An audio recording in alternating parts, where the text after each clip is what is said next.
Erev Tov Chavrim, I'm Stephen Ben-Nun. You're watching Israeli News Live. Several different key issues that are happening right now in the world today. And of course, this article here on October the 29th on Breitbart News, something that had kind of slipped past me here, says key Kurdish-held border crossing falls to Iranian control, cuts U.S. Army land supply line to Syria. Now, that's pretty serious here, and you can see it here on the map here. The U.S. here inside over here's Syria right here, and of course that Iranian cutoff there from you have Turkey here to the north, but that has cut the supply line that the U.S. has been using to get supplies over there to the Kurds over here on the eastern side of the Euphrates River there, and now that has been cut off.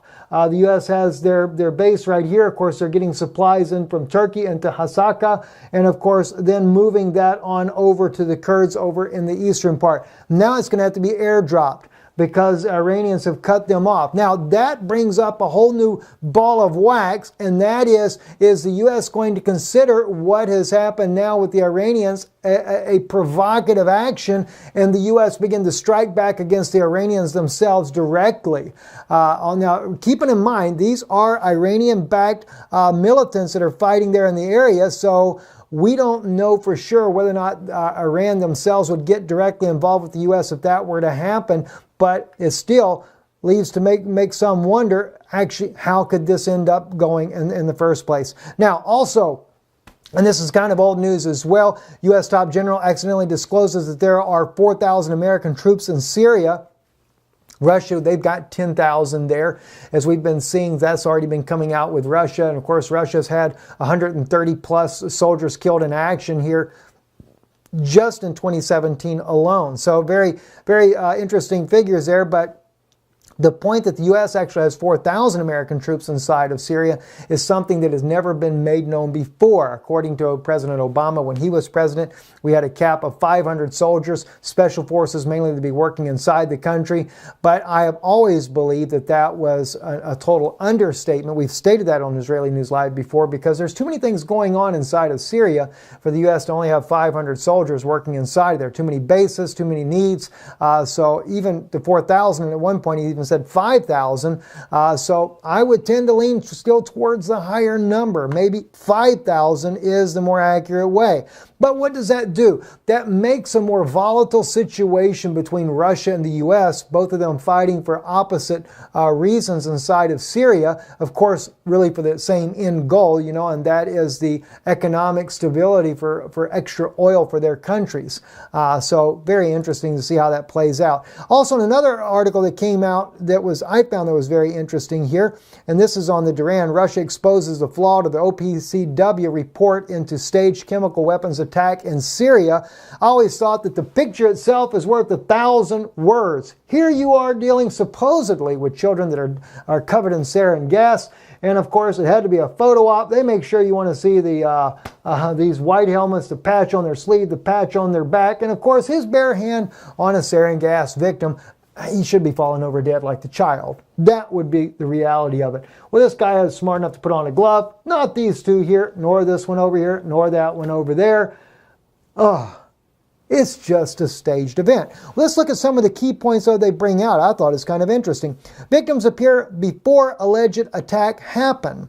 The Russian investigation into the events surrounding the incident discovered that 57 of the 200 alleged victims of the chemical weapons attack arrived at hospitals hours before the attack was said to have occurred. And in some cases, individuals arrived at the hospital over 100 kilometers away from the alleged attack site. Doesn't that make you really wonder, right? All right, second is the eyes of the victim, inconsistent with the exposure to sarin gas. Russian authorities examined the same photographs of alleged victims that the OPCW and the United States examined and concluded that the dilated eyes of the victims were medically inconsistent with those which would have been exposed to sarin gas. Photos of the eyes of the subjects were included in a detailed slideshow which is embedded below.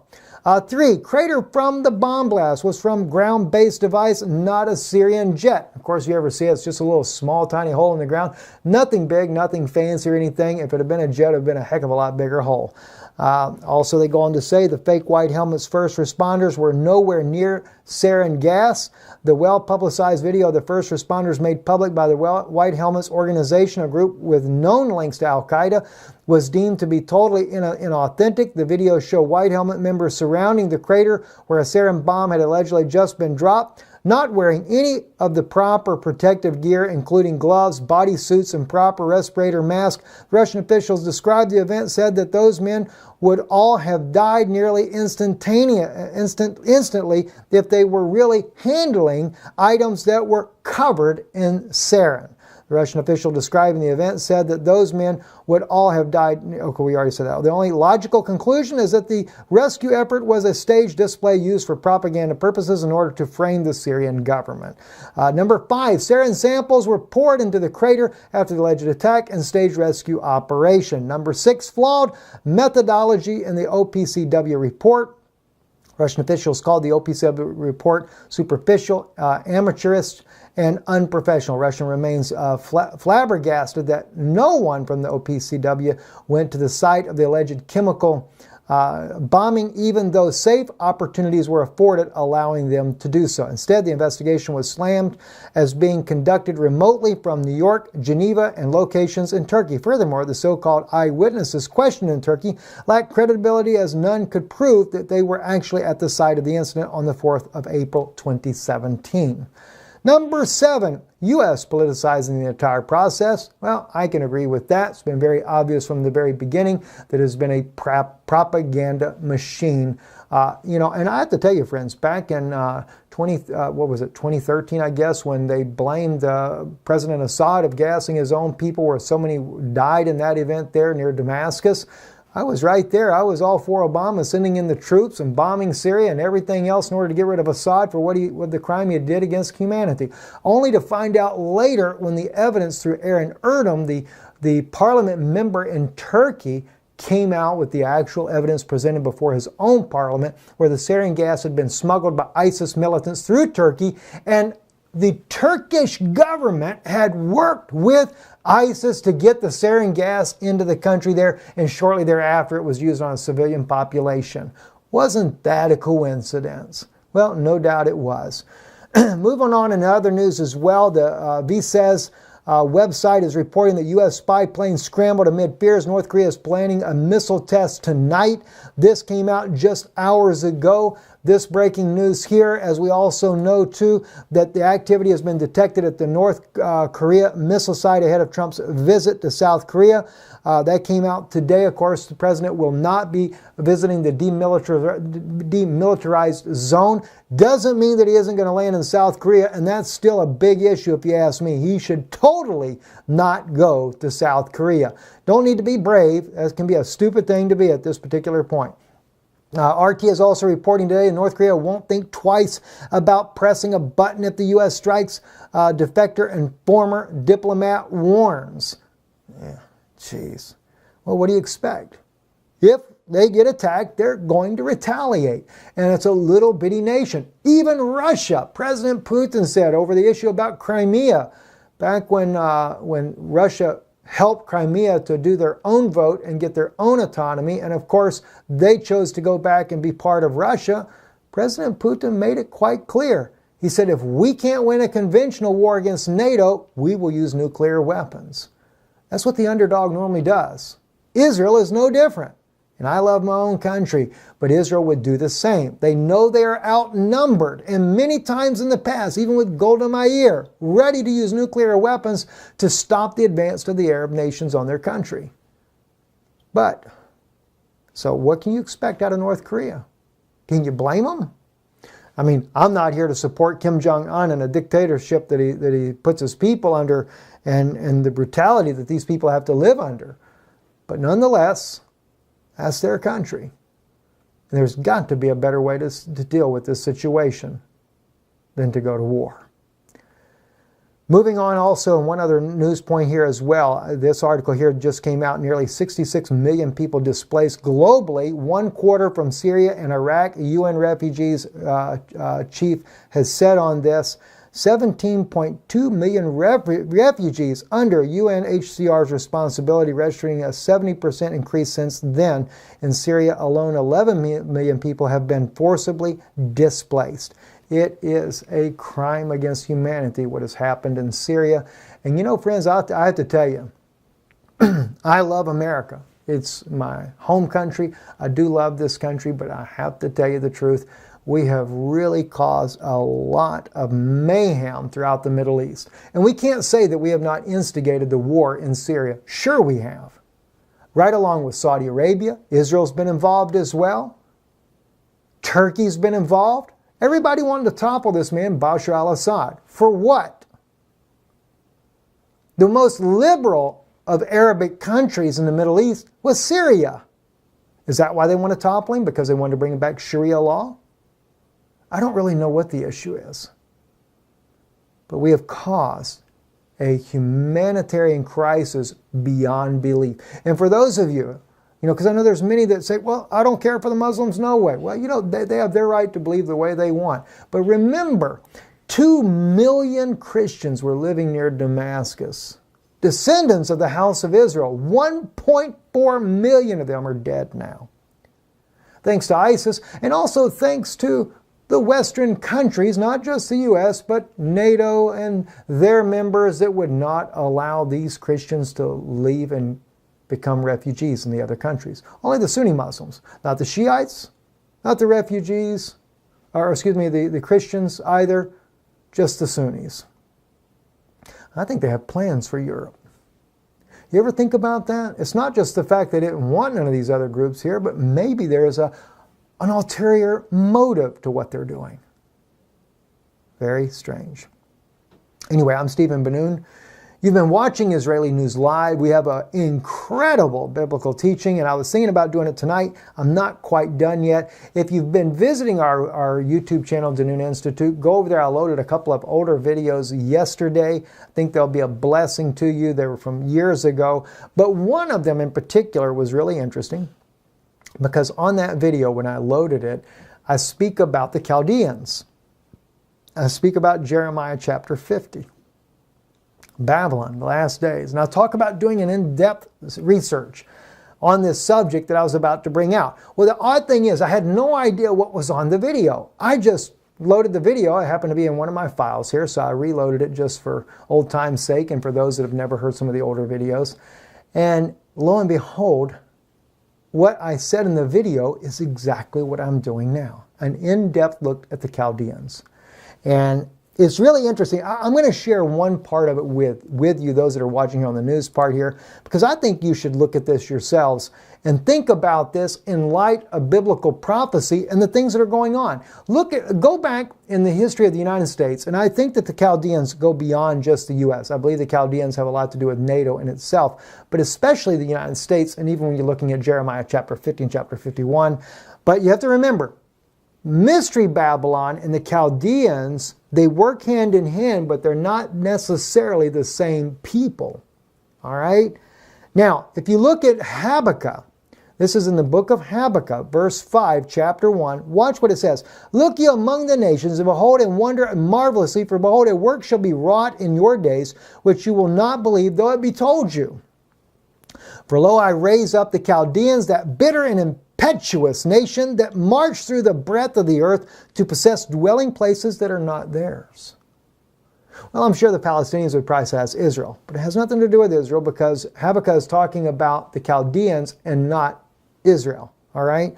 And it could be, Israel could say that about others as well because that's happened to Israel many times. Their land has been taken over and they've been driven out as well. So it's both ways for Israel in that case. They're terrible and dreadful. Their law and their majesty proceed from themselves.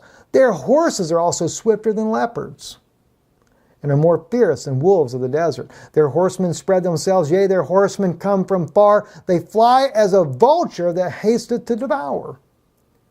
Sounds like a modern-day military, if you ask me.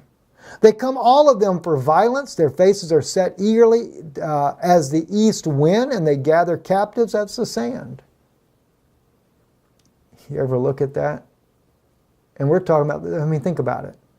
For one, the Chaldeans, and if you look at it as U.S. history, we came to America, we drove out the occupants, which were the Indians, and took all their land. We gather up the dust. You're going to see that, right? Also, as we become a mighty nation, instead of truly serving the Lord the way we should, we've gone and battled all over the world. Now, granted, the Japanese picked the fight with Pearl Harbor, but then the United States, they used 2 nuclear bombs on Japan. Didn't have to. We were already winning the war. But because we didn't get what we wanted, we decided to use Japan as a test subject. And of course, even though Japan lost the war, we are part of an occupying force there now. Same thing with Korea. It wasn't North and South Korea, it was just Korea. We got involved in that war for democracy purposes, and now we occupy half part of that. The southern half of that, and the northern half is a separate country. The Russians back the north, and the Chinese back the north, and the United States back the south. And granted, I'm sure the South Koreans really appreciate freedom more so than the North, but just think about what he says there. Think about Iraq. They come, all of them, of violence. Their faces are set eagerly as the east wind, and they gather captives as the sand. They scoff at kings and princes are a derision, and to them they deride every stronghold, for they heap up earth and take it. That's land, taking up the land. Then their spirit doth pass over and transgress. They become guilty, even they who impute their might unto their God. One nation under God. And we do so much evil in this world. I think you'll find it interesting. It's going to really link together. Mystery Babylon still is Rome. But the Chaldeans, those astrologers, even as Daniel brings them out. And if you look in the book of Daniel, when you look at the Chaldeans, they're the astrologers, the magicians that come before the king Nebuchadnezzar. And of course, they don't know his dream, but yet they want to know his dream so they can tell him the interpretation. A spiritual type of people, but without the anointing. Now, I'm not saying that all Americans are like that, by no means. I'm an American as well. But the point is, we have a lot of fake Christianity in this world today.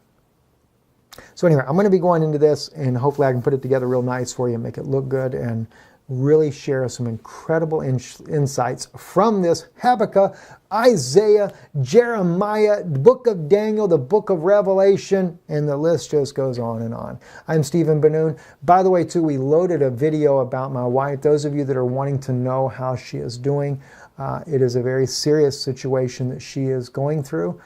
We have loaded a video on Ben-Nun Institute tonight talking about her condition, the treatment that she's going through, and also asking for your help. She does have, not fully diagnosed, but she does have a situation that once we know for sure in a couple of months, it could be life-threatening. And so we have sought a way to the doctors, I should say, not just we, but the doctors that are working with her have already are taking an aggressive approach naturally, because there is no conventional cure for her. It is something that runs in her family, so it is a very high risk for her. I do talk about that on the video there that I did for Ben-Nun Institute. But if you would like to be a part in helping the cost, because we don't have the means to do it. Our insurance is European insurance, and in Europe, our insurance will not cover it. The doctors are saying it's not safe for her to fly home right now. So we are using an alternative method that they recommend as well, that we believe might save her life. And it's the only hope outside of Yeshua HaMashiach. It's the only hope that she has right now, and she has the love of my heart. So if you want to help with that, you can visit our website, israelinewslive.org. You can donate there. Just put a little note in there when you do so that it's for her medical needs. And as well, those of you that want to support this ministry itself, we do need your help in keeping the message going. I'm Stephen Ben-Nun. You're watching Israeli News Live. Erev Tov.